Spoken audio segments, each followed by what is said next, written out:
momre so na me ya kakra say esi ewie ensinwie ewie nyam ko wie ne de nyam yasem no ensinwie ebinom afesi bi ebi nso be fesi bi emne bi beba no ye ga se tu official dem a abel obi betuma hyemra say aso kra me enko because of enyema bi e cost say ebi for true boy say si we kun we bopo wo mu ye tonsuo ye rituals any sika ho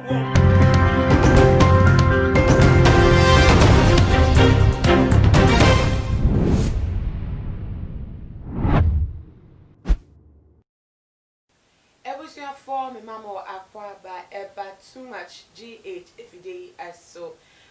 munya bana na ama obuseni ne edu ebre a just say eye ntema trendy me de besumo ahwefo ene ebiem so etiefo ne nti we so netie emu ensem so for penia wada Christ Embassy asafo ano eye Pastor Chris Oyakilome odin sem fobi abeto abonten so na ne nsem nya ne say ono ene won pa say coronavirus ba ya lockdown den ho gym at say yetoto nsori mu ene just baby bebre emu asisi ade na mencha ade ye bie ensori mu no ene won say ensori ni bi no enmie wo ma sori as at now at say weeks kra ba ye bie restrictions no emu no ene won pa na ma na hu say ewo ye wa sori ene ye wa sori ye wo nyame nipa no ene ye wo nyame nipa bo at say omo dance so different or they say ebi ejidifo and ebi so de wo njindi kra na say and what they nsem no de etu ja or say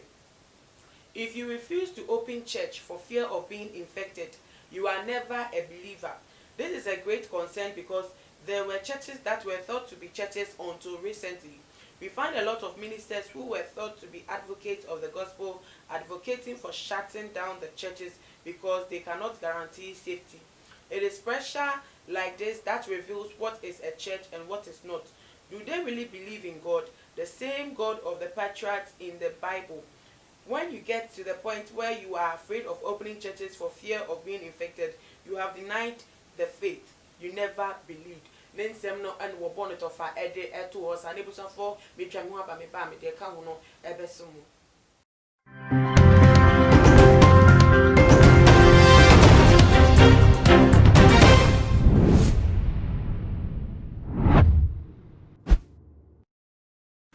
Ebusia for me sai so emamo akwa ba shonko ebiem jumekwa say asema ide jumede ebremo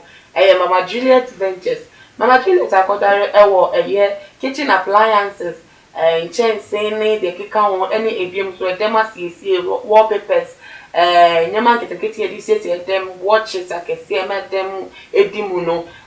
Mama Juliet wakodare wo munimti fa ne namba no ewo ase wana se furniture kwan ewo abeka La Paz no sort it out. Ebiem so need roofing for so ya say need roofing ebo dying so say well chesha o blocks ebi no unwie ye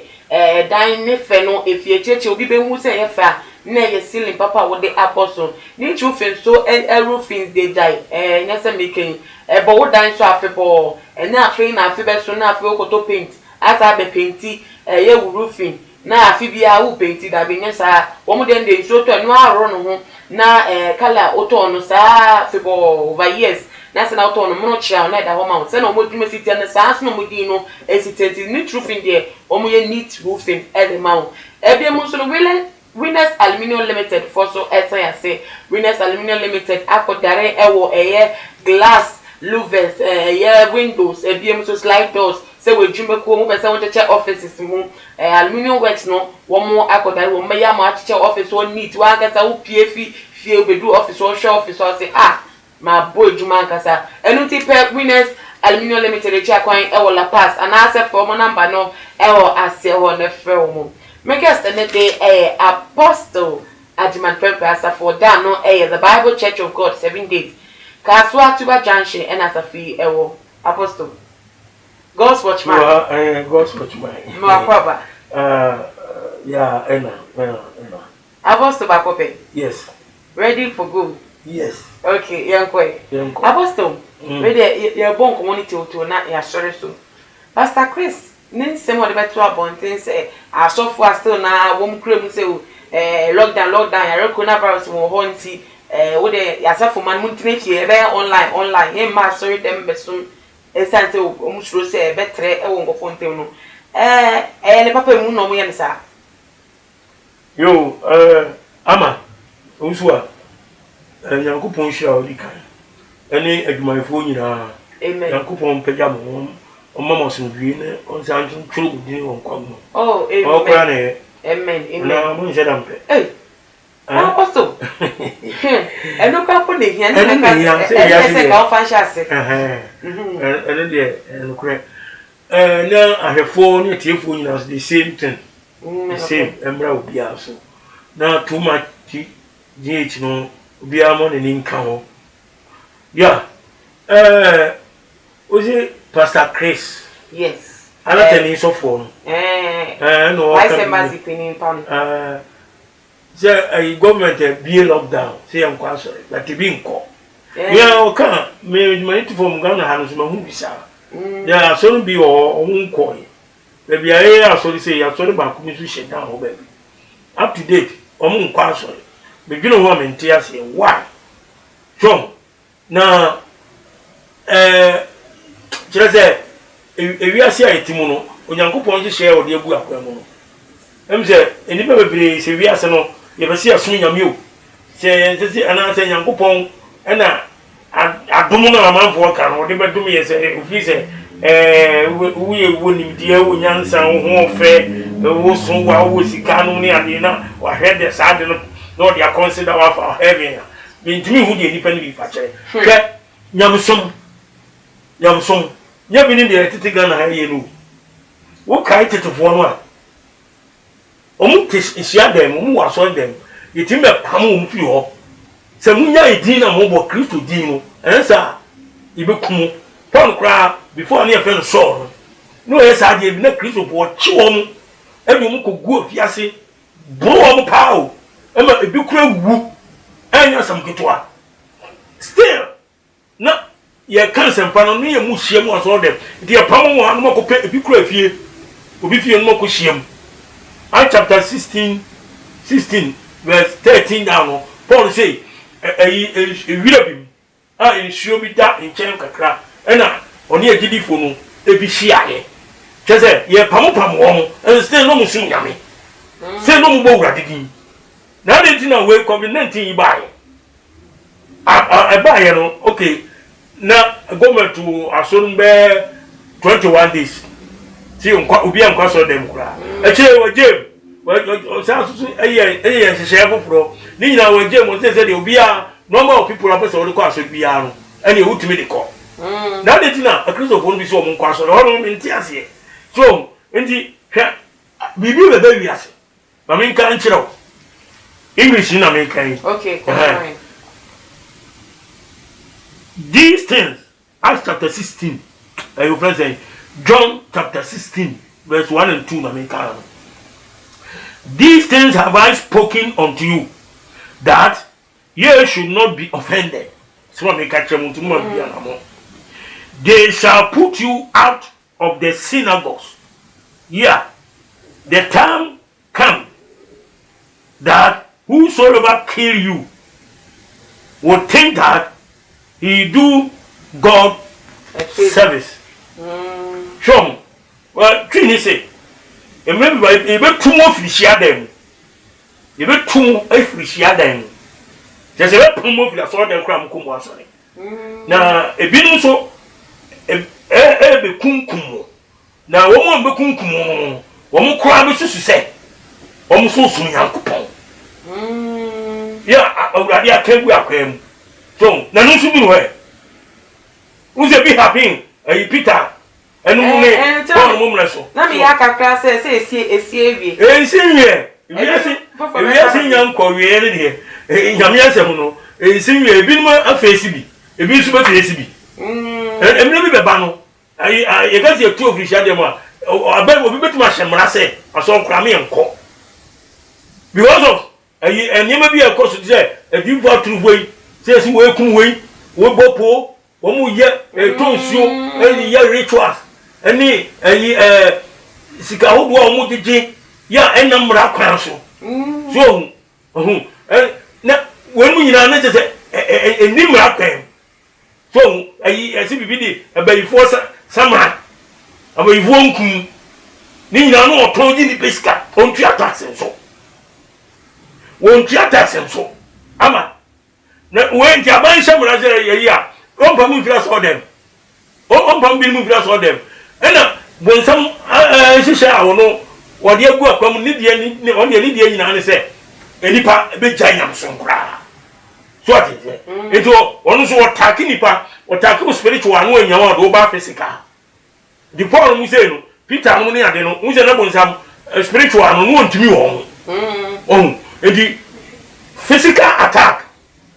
ye chere won di bi ko gu afiase bro mu say bro ma honam ye o ya ebi a be gyan Kristo dimbo na be gyan Kristo som on say that this is edi se no otaki hu ne nye ya o ba physical na ho chere wo bro wo tum wo bi dinya na wo je wo hetimi ye wo bia na so no cry back basa wo ni se Kristo bo ba se no sa na ko so obi ni mu skol ba buru ka kra ko sore be bi o te no ade akwa sore no wo ni bi enu onye sika so okonso a wontimi e ma fori ye ni bi ndi sa de a obetere fi so o tun ko fo fi sia dem no so ene asore bi wo a ye betum ye tum ya pamu ida bo no fere si bo sa o mo kan kura ayi o mo ye ji Yesu di ye no o si o mo si ya hwe ya ayi o president o betu ye fi sia dem emra Lazarus o wu ye no ne wo nya ne no na krofo ji Yesu di ye no na mu ntumi nka o mo si se ya ko kan o mo tu ye fi sia dem okay ebi na dawo na urade akato o sa asem ni ebetime sisi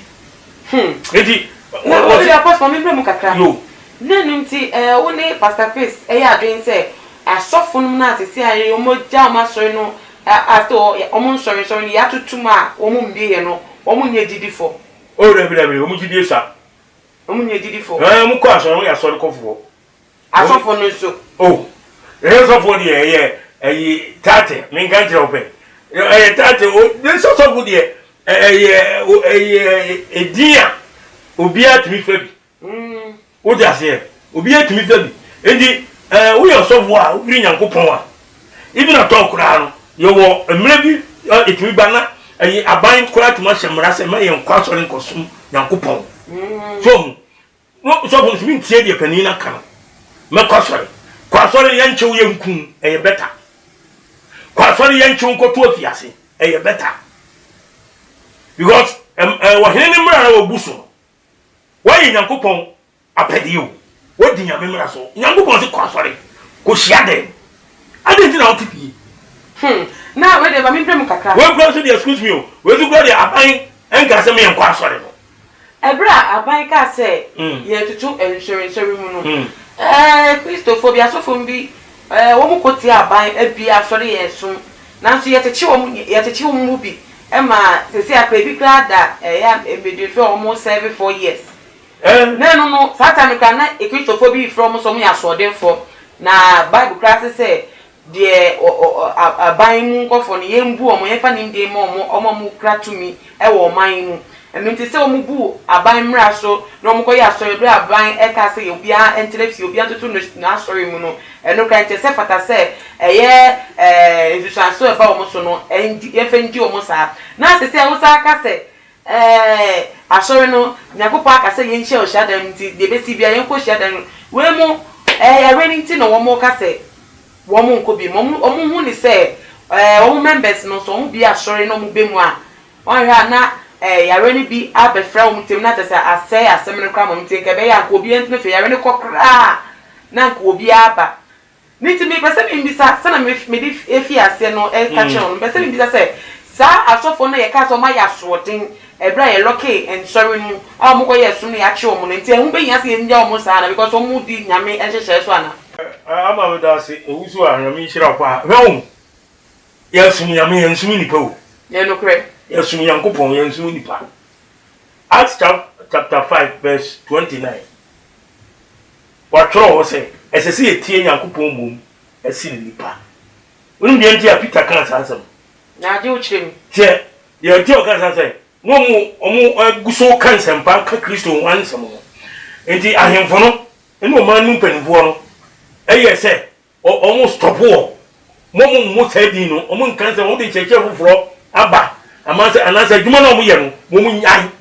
enti ni e chi wo mo ni do mo ko gina badwom ni atoto mo no ni e brubi ene Peter empanifo no busa no sa adenti no mo ye sa no adenti no mo koso egbo sadin no eka Kristo mu asem ene o se esese yetie Nyankopɔn mum esi ni ba wo dia se esi yetie Nyankopɔn mum so esi ni nipa enti so na ye che no so na ye che no enhira no wadi odi nyame nhihye so enti se wo Nyankopɔn asem nti onko bokro no onko kum nipa onko sombosom onko fo obi yire onko bo adwaman onko ye ade eye adeboni bia ni nyina ne se Nyankopɔn asem ena ugo kai woni nkofo kwa so dem ko sum yame ena ye chi wo sofo no ne de wa kotum enye nhira no na se nkofo no so mo ba so no mo kwa odo mo kwa to nsan mu se yare ko na ba sin ke betimi abo mo so yare be yare covid-19 di covid-19 no ko yare abawiase influenza wo malaria fever stroke wo ho hypertension wo ho malaria cholera yare we nyina ni wiase ni nyina sunkum ni ba ekunipa na covid-19 wo yare yare ngwa na ta post wa mu krampo no aban e de hihye beto abonte se ye ntutu ensori mo o so wemi asori alabi o ye tutu nsori mu di ade yesi mempia bonten what you say ene de yesi mempia bonten no utimi ko ba bi enti aban kwara na blank of odua no me yedi ofisana ya de mo unsa aye so omo tutu nsori mu kwa ansa na ye kasa ma ye mpia bonten enti ye tutu nsori no ye de ne ya wo ba bi a hia anya de ne tifio okay ada bi ye de ne ko sori yan ko sai banya ma sori dan ni mu okay ba bi anya hia nyina ne se tamuso a eduru humeda ya kwa gotena oni etem so ne abom pa ne ato aye nwum ne ko ne ya tamu ka se me pie kura no a ene de na mra bia obi antimi pie o ne se yetimi pie nko ade abekosore okay se me kwasore okay se me ko bom pae ne bom pae ma aban no o ma mpani ene ni panivo eni aban a odi esu tumi esi bom pae o ba bom se esi bom pae ma wo mo ni a wo di ase Matias eni ana bi nu ka se se ye ka se entre bia se fie kura nso wo tran fie a wo betimi abom pae ama na yeye ye tre fie bom pae e ba ye nyina ye tre fie bom ene de kwa so ko ne ga nya ngbo nyi sha o de gu babu se edu umenda ye nhia kronkron wa set one day de ato se duru ani pampan kwa sorry ye ngo bom pae ye ngo tonwum ye ngo yina ye ntie na sem ye nkampo ne kese ye nhye na nimunyam eno ho ene fie nso mpabo ankora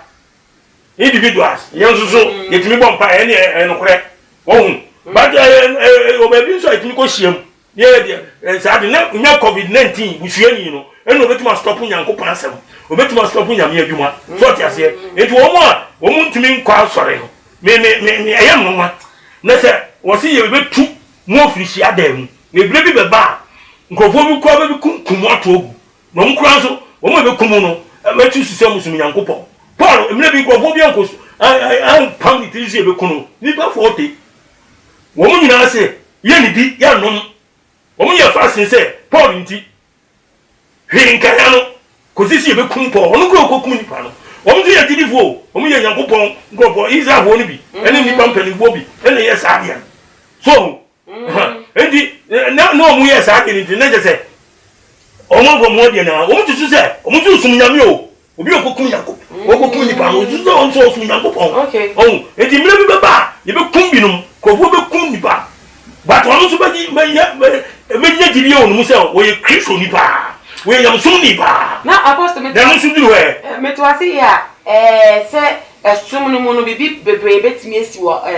nyame sum ni ana se ogidi ni nyama bebre betimi esi kwan efi wo sum na so ne nche se no nti ja wo sum to dabi okay na nti fa eye futu kakra efa ma eye asofo a esi a mo nsore na mo da so atuma wo mo twen se corona be kokra nse mo bie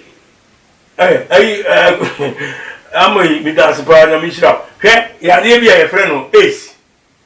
ace amawi ase bebiri ace ba ende se ndem de enye ndem nko ha but mo se moja obi di bread yi na so di ko yi a ebetumi ebefem aba abeba ko so nya bi besa ho no correct me boa ndem de ene we su kura ndem de ka ho coronavirus nen ka ho se wo ko bo ba bi ana ba ma bi ni ko hia na se ayi o ya de ni bi a o fa ma odbama se na ace ni de ace buy na correct ace woko oda so wo udu ka ya de we ase betu ka ase ya de we ase betu enya de ase betu ko na be ko for se ni ace ni so ase de ko fom kakra no e wo ho ba malaria influenza ya boni ahodo abe wi ase nyina no ya de bia ba enko okoba kra no tete ho nso enti de me ka kire e kristo bo no se mo ma yensuo coronavirus ya de odi ase ye nyine ye homo mpai ne enkoso yengo tira so dem na yensum ye yankopon period na ujidi odi so nyame ne sei ujidi ye na wai odi ase ujidi ye no ewai James kan odi osi jidi ye mu a obi ntimi nsuani na sedi obanyankopon nche se ojidi se yankopon no ye wono o hwe de chi kwa ne katuafo odi ase na udi ye futu de ama ahwefo ne wo fo na mi ti fo so ka hu bi o ja mi tie bi mi ye mi de wo edi wo ye mi nche se se ye mi jidi ye duwa okay enye nsem nyina na president no o kan yes agidi for Christopher no e dey aduma okay because emra bi wo ha o say yare na ba e bo nipa ho ba but and say you stop here say me enkwa sorry we kura dey nyame adum obi ato o man say no na mo sum tifie no mo ye den are you Christians or church goers and you to bo ni agidi for no mo tifie na mo say online then ho na mo ya sorry no enye mo munya wa sorry ne ba o ma jaba wo so nya so ba dia correction offerings and to trust title ni ade no so eno si twam ana ayi uzu a won timase mati wa say ya tuatia bi so ma ni nchen ya tuatia bi so toilet no men koso wo se nchen ho no me dai me dia me comedy tangible we class eni wo ti aso no se ya bi president onye obi aboni o pe ye enu obi atuma maye we boa ena yekro wo dia unko a wo yere wo nko but wo ya so no alright ena abezo wo ji sika ewo online type offering ne dia kika hu nyina wo ni online so unko so dem wo so da si wo yere usisi wo yere so unko dia phone number ever show for the me di betuka wo ti vie ya den edi correction so wo jina won la no e se ukam so nkwa so di nko to correction o di ase na so fo no bi ni agidi fo no ye ma ne ma bu e bro so dodo ye to free shade ye be so bu ne ye boro a maybe be ba nipa be hu na ma ne nti me sre Ghana fo mo amoti sa no mo pesa mo kwa so no eye obi a mo mode nko me nshira yo me damasi me number ni 0544 2626 14 0544 2626 14 02070200011 02070200011 medama se atiefuo ni awefo yankopon hira obi biara ewo Yesu Kristo di mu amen. Amen. Eusafo enenso Apostle Godwin Ajiman Pepe wakasa bebre God's man we tufu achiracha na me ensemu ede achirinti wo fa bia to koto de mabo brano na wo share ede amadofo no so ometimi enya emu enimdie na ebiemo so nkomo echeche wa ase no wadwontwe bi efa ho no a opese won fan to no obetimi e de ato ye comment section ho no wa follow yen Instagram page @tumagh_. Bidi Edenana Ama Owusa. Apostle Safo da no the Bible Church of God 7 days. Kaswatuba Junction and Asori Ewo. Nyame aduma ibesan edin shemu bi makrabo. Too much GH. Many have come and many have gone. But you are a great Kankambuka ability, worth being beheld by every optical nerves. That saith the papacy. Keep watching Too Much GH and you get the best of entertainment, the best of everything you want. My name is Ohima One. Keep watching Too Much GH. It's the best. Keep watching Too Much GH.